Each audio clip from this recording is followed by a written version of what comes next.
Kikosi kamili cha Simba Sports Club kinatarajiwa leo hii kuonekana kwenye tamasha kubwa kabisa la Simba Day, uwanja wa Uhuru. Miaka 90 ya klabu ya Simba Sports Club. Makumba Sports tupo nawe muda wote kwa ajili ya kukupa update za Simba Day.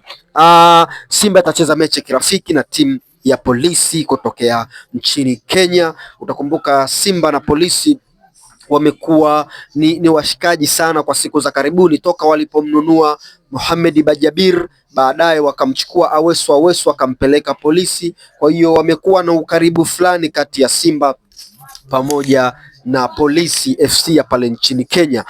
Kitu kizuri kwa sasa ni kwamba uwanja wa Uhuru umekuwa bora, ni miongoni mwa viwanja bora kabisa.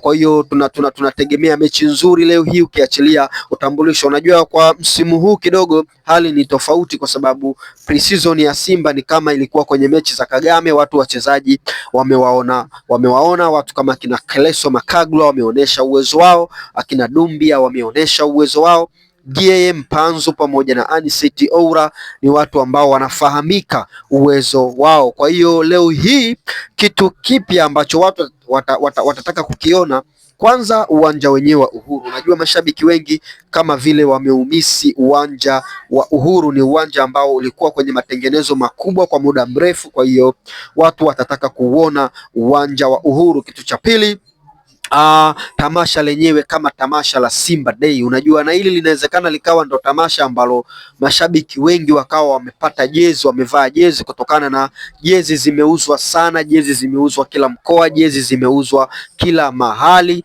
au upambanaji na jezi feki unaendelea. Kwa hiyo tamasha la leo litakuwa ni tamasha bora kabisa, mtazamaji wa Makumba Sports.